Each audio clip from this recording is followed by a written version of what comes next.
What is going on, guys? Dave from Wake Up It's Football and with the Red Zone Blitz alongside of Alex Petakas. Alex, it's been a while. How's it going? It's going good. It has been quite a while. It's been almost 2 months. A lot has changed. A lot has changed in the NFL landscape. But before we get to the NFL, just want to let you guys know that today's Red Zone Blitz is brought to you by FanDuel.com. Join a one-day league for real money. League winners get their money instantly, and a new season begins the next day. That is FanDuel.com. You must be 18 years or older to gamble. Click the link below for more details. So let's get to the breaking news today, Alex. The Texans fired their head coach, Gary Kubiak, after 8 seasons with the team. The Texans started their season at 2-0, and now they've gone on an 11-game losing streak. They're sitting at 2-11 now. First of all, are there any initial thoughts on this move? It had to be done. That's the initial thought. I mean, I'm not big in the firing brigade. I don't think that I'm not the one who always says, well, this guy's got to get fired, this guy's got to get fired. There's something wrong with that team, and it's not just injuries, because they have gone from being a Super Bowl pick of many to one of the worst teams in the league, and at some point that somebody's got to pay for that. And Bill Johnson, who was Screen & Goal today here on the station that I work for at 540 ESPN, he always has this phrase where even if a CD is good, sometimes you got to change it. Even if you love playing a CD in the car and you listen to it all the time, sometimes you just got to change it. And to me, 2-11 isn't a good CD, but I think he's a better coach than that. I think it was just time for a change. He's been there forever, and he got the Texans to respectability. He got them into the postseason, which is a leap that they've been waiting to take for a long time. But now you need to find the guy who's going to get them to the Super Bowl. And I think after this year, we can confidently say that probably wasn't going to happen. Just a little bit more on Kubiak. He's 61-64 with the Texans in 8 seasons. Up to this point, he was the 4th longest tenured coach in the league. Who do they turn to after this season? Right now, you have the interim head coach being Wade Phillips, the defensive coordinator, who did coach the Cowboys at one point. But do they keep Wade Phillips there for next season, or do they look elsewhere at a coach that maybe they promote up from a different team? Or how about like John Gruden? Or you think a Texans job is attractive enough? I mean, maybe the roster is. The one thing that's not home run, I guess, for that job opening right now is, in addition with the coaching uncertainty, there's a quarterback uncertainty, right? I mean, there is. They're trying to find out if Case Keenum could be their guy for next year, and I'm not in love with that. I mean, I just think the guy who kind of rounds out the year, just kind of picking up the scraps, is more often than not the guy for next season. I'm not in love with that idea. So is that a job that's going to lure John Gruden out? Who, like, we have this vision of John Gruden being a guy who can get any job, which I don't necessarily agree with. But I don't know. Like, do you see him there? I think it's a guy from out of house. I think it's time for change. And if you go Wade Phillips, I know he's been he's been a coach before. He's coached in the state, but I don't know that's the right move there. I'm thinking more, is it an offensive-minded guy with a new quarterback? Well, in regards to Case Keenum, I think the answer was given last night when they pulled him from the game in the third quarter and they put in Matt Schaub. And I think they've done that twice now. Right. So that goes to show you they're not completely comfortable. They're not completely confident in Case Keenum yet. I don't see him as a future starting quarterback of the Houston Texans. But Schaub isn't either, right? And I don't see Matt Schaub either. So do they go and, look in the draft to draft a guy in the first or second round? Maybe. The free agency market, I don't know if it's going to be extremely potent with any potential quarterbacks who are going to help you win games. Maybe like a Jay Cutler if the Bears decide not to bring him back.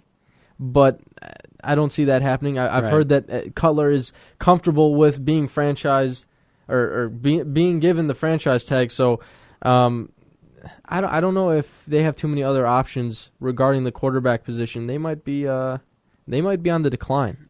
Yeah, I think so. But if they can get a decent enough quarterback in there, the one thing I would say, and I slightly disagree, is they could be a quick fix, right? Can they be one of those teams that has a really bad year and is kind of right back at it? And maybe not Super Bowl contention next year, but playoffs and things like that, because whoever comes in, you're assuming is going to get a healthy Arian Foster, assuming he comes back healthy next year.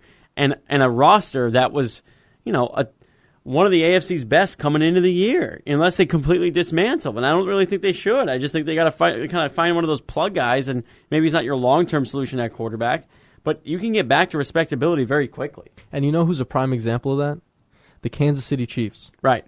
Last year, they finished with the worst record in the NFL. They're drafting first overall, and I still kept in the back of my mind, I still think this team can make the playoffs in 2013 with the right guy. And he doesn't have to be a home run guy either, because Alex Smith is not. No, but he's the right guy for them. Head coach Andy Reid, exactly. Quarterback Alex Smith. Is it fair to say Alex Smith is more of like a game manager? Maybe. I mean, look at the stats he puts up. They're not beautiful and they're not pretty. Right. But he still gets the job done. Yeah, people shy away from.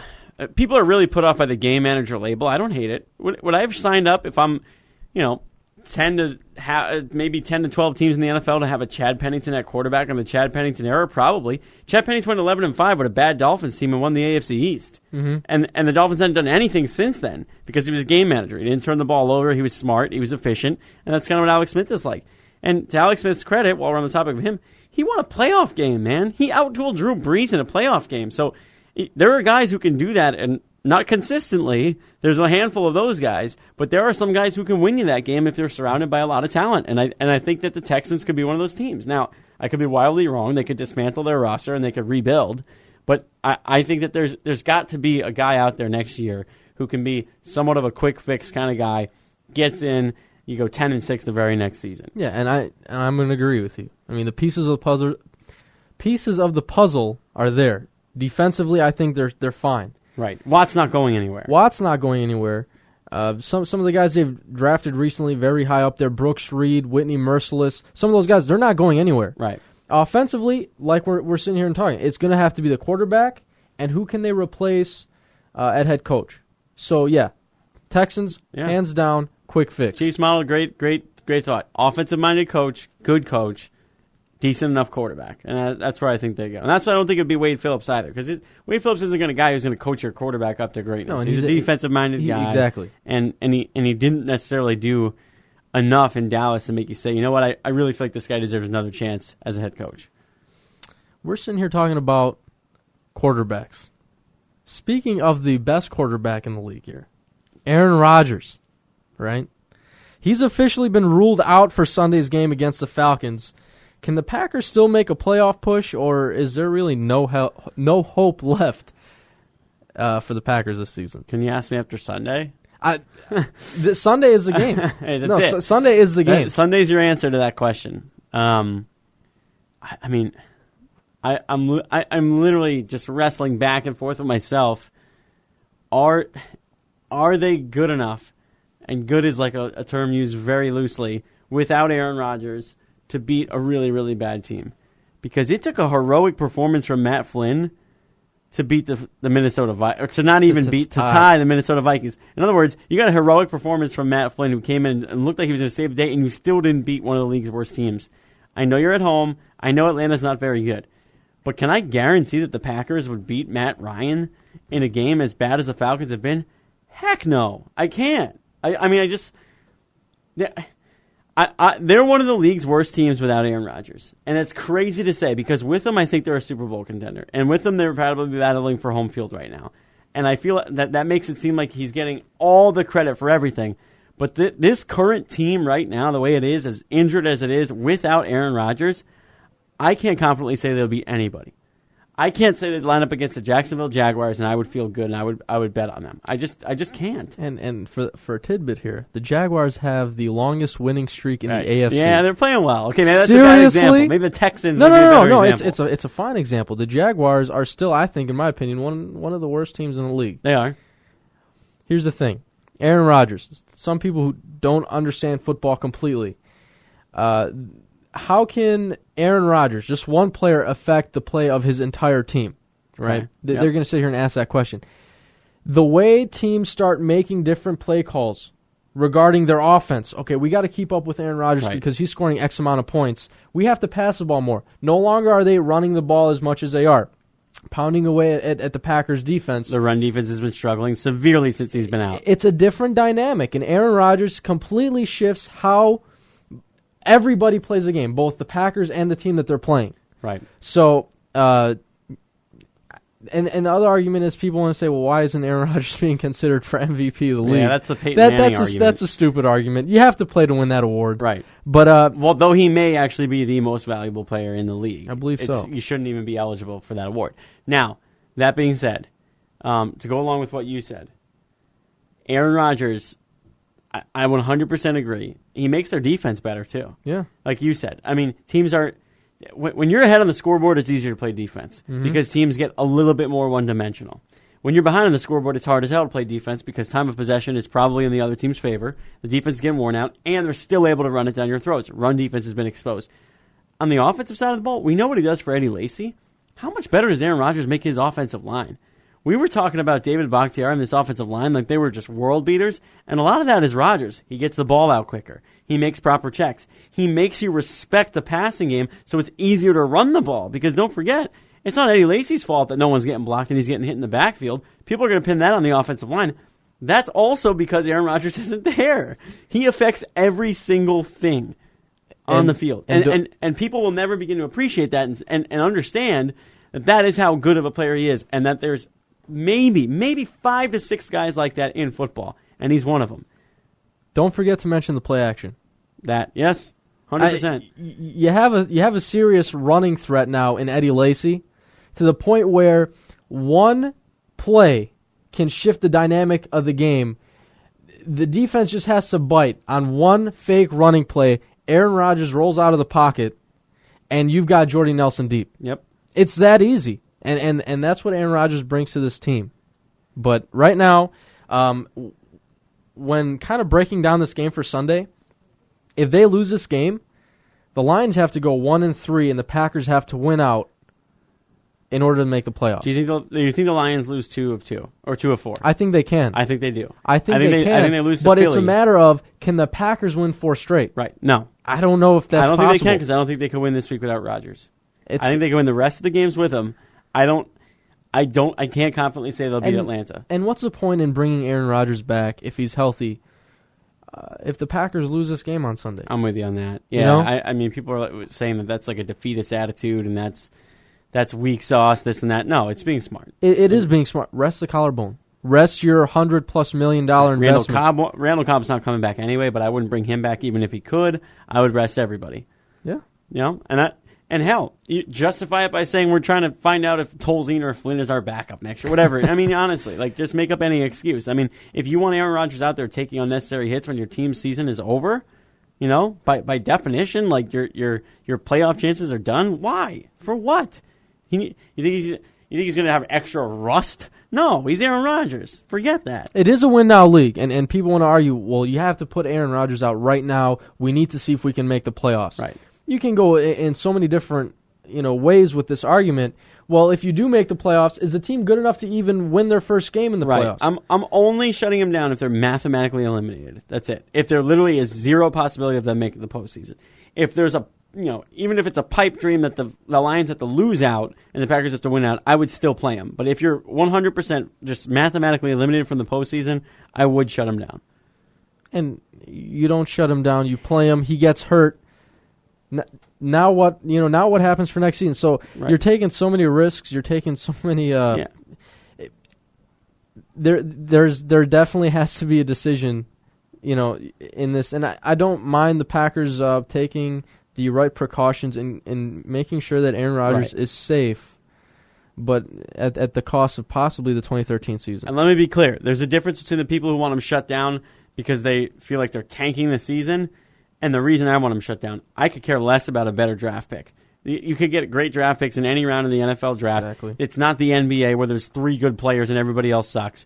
It's solely for the long-term health of Aaron Rodgers and thus the long-term health of your actual football franchise because he is your franchise right now. How many times have we seen first-round busts? All the time. A million times. Especially with Ted Thompson. It's very common. He misses in the first round a ton. Draft picks don't matter. Right. Where you're drafting doesn't matter. So for the people that are saying, "Oh, let's tank for a better draft pick," that doesn't matter. No. So that's the Aaron Rodgers argument here at ESPN Milwaukee. Let's move on to the AFC. There's 6 teams left alive for the last wild card spot, assuming that the Chiefs maintain their hot 9-3 record. You have the Ravens, who are currently projected with the 6th seed. Then you have the Dolphins, the Titans, the Steelers, the Chargers, and the Jets. And do you still project the Ravens as a 6th seed by the end of the season, or do you think someone creeps up on them and snags a ticket to the playoffs? All right, let's go one by one. All right, you got the Ravens right now projected as a 6th seed. Defending Super Bowl champs. Not a lot of faith there. Next. Dolphins. No. Not good enough. Titans. They intrigue me. Steelers. They have a ton of offensive line issues, too. I'll go no. Chargers. I'm going maybe on the Chargers. I'm holding on to the Chargers. And Jets. No. If there's a team to beat out Baltimore, I'd say it's San Diego. Those are my last two teams. Out of all 6, those are my 2 teams that I would choose for the last spot. See, my rule usually is when in doubt, go with the better quarterback. Mm-hmm. You know, Joe Flacco is one of the highest paid. Phillip Rivers is a better quarterback, right? Still? This season. Right. This season. Right now. You can make an argument. And career. See, Phillip Rivers, last couple of seasons was awful. Yeah. But before that, I would have argued he was better than the other 2 quarterbacks in his class, who each had Super Bowls, in Eli and Big Ben. No? In terms of physical ability and like just how gifted he is. I think Big Ben is slightly overrated. I agree. I think Eli is slightly overrated. Okay. I think Phillip Rivers is probably in the same boat. I think, honestly, if I had to pick one of the 3, I wouldn't care which one, because I think they're all pretty much even, regardless of the Super Bowl titles that they've won. Right. But right now, I mean, if you have to compare Phillip Rivers and Joe Flacco, just for this season, I'm going to go with Phillip Rivers. Yeah, I would too. I'm going to find the San Diego final answer. Okay. How crazy is the AFC West is like the best division? I know. And even the Raiders like are respectable. Both West divisions, NFC and AFC. Which is ridiculous. They were both so bad. Just a couple seasons ago. You had the Seahawks cracking up. What is it, 7-9 record for the Seahawks that season when they beat the Saints? Mm-hmm. That's ridiculous. To answer the question, I'm going with the defending Super Bowl champs. I'm going with the Ravens. I still have faith in Joe Flacco. And a lot of people don't believe that Joe Flacco is a top 10 quarterback, which is fair. I don't know if he is. I firmly believe he's a top 15. Top 10, he's in that area. But here's the reason why. Don't forget what he did in the postseason last year. 11 touchdowns, no interceptions, right? Yep. He looked pretty solid. And that's when you shine the most. When you play the best teams in the AFC, you go on to play the best team in the NFC to win a Super Bowl. So I liked what Joe Flacco did. Do I think he's deserving of the money he earned that they gave him? No. I don't think so. No. Of course they gave him way too much money. Yeah. No chance. And ideally, if you look at the contract, it's a 3-year contract. It's not a 6-year contract. Right. With all the contract figures and the hit that they would take on the salary cap. So I'm still going to stick with the Ravens this year for the 6th seed. Let's take a look at the game of the week. Final segment here. Colts at Bengals, Lions at Eagles, Seahawks at Niners, Panthers at Saints, and Cowboys at Bears, which is a Monday night game. There's a lot of good ones. Mm-hmm. Saints-Panthers is so intriguing because that to me is, okay, Carolina, are you real or are you not? Niners-Seahawks is basically a battle to say right now, in December, getting into the postseason, who's the better team out of 2 of the best teams in the NFC. I think the 4 teams you Eagles, just mentioned. Lions, I think is awesome because it's so much rides on it for the Packers. 1, just in terms of selfish interest. 2, Eagles are right there in the thick of things. Nick Foles is refusing to turn the ball over. They can make a run in the last couple of weeks and be a playoff team, which no one saw coming. And then, honestly, Colts Bengals is great. That's going to be a playoff matchup potentially. Like, man, that's Cowboys and Bears as well, Monday night. I'll pass on that. Okay, all right. It's on Monday night. It's they never get the good ones. There's always 4 games better than the Monday night game, even on a good week for the Monday night game. Man, that's so tough. You're making me pick one? You have to pick one. That's so hard. I got mine. if I could watch one, I think I go New Orleans, Carolina. Honestly. Because New Orleans is reeling after like just a thorough beatdown. Carolina's got a great defense. I think New Orleans' offense is one of the scariest still, even after what Seattle did. It's in New Orleans. So if Carolina goes on the road in New Orleans, Cam Newton's a hero. He is Superman. Because that's a hard place to win. So I'll go Carolina, New Orleans, because in my mind right now, if you're telling me they could play on any field, and I'm saying this after the Seattle game, I still think those two teams I may take over San Francisco, and I would have to think really hard against Seattle.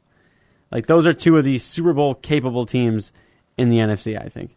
If you think about the NFC and who's on top of that conference right now, you think Seattle, New Orleans, Carolina, San Francisco is probably the top four, right? Regardless of who goes to which division and whatnot. Last week we see the Saints play the Seahawks. The Seahawks just absolutely demolished the Saints. This week we see two more of those matchups with these four teams. You see the Seahawks and the 49ers. You see the Panthers and the Saints. And don't forget, the Panthers and the Saints, this is their first time playing each other this season. Which is crazy. So we're still going to get another dose of that. So Carolina still has a chance at the division by that regard. I want to know, what is the Saints' record? Do you know off the top of your head? I think they have 3 losses. Are they both 9-3 right now? I believe so. Well, this is for the division lead then. And this is why I'm picking this game. Obviously not because of the division lead, but just the fact that you're seeing a very good offense against a top 5 defense. It's a divisional game. What more can you really ask for? Right. Not much more than that. Two of the top NFC teams in the AFC league. games are so good too, though. Like Colts Bengals, that's a good one. Like sneakily. Yeah, but you know what? The Colts not the number one decline. Right, but it's still. I mean, they're still going to be there. It's still going to be 2 playoff teams going against each other. Lions Eagles again, I think just selfishly, but I think man, it's like the Final Four in the NFC. It's like Final Four weekend. It's like March Madness. Yeah, in week 14, whatever it is. There's a lot of playoff implications with 4 of these games, and they're all NFC teams. All 8 teams are NFC. Lions, Eagles, Seahawks, Niners, Panthers, Saints, Cowboys, and Bears. Those are the ones I had listed. All of them have like playoff spots or some kind of implication on the line with these games. Yeah. I'm going Panthers, Saints. Yeah, if you guys have that game in your area, you got to check it out. Or any of these 5 games for that matter. It's going to be a good one. Killer Cam, baby. That is the Red Zone Blitz. It's been a couple of months since we've seen Alex, but we appreciate you taking the time to be on the Red Zone Blitz. Always fun.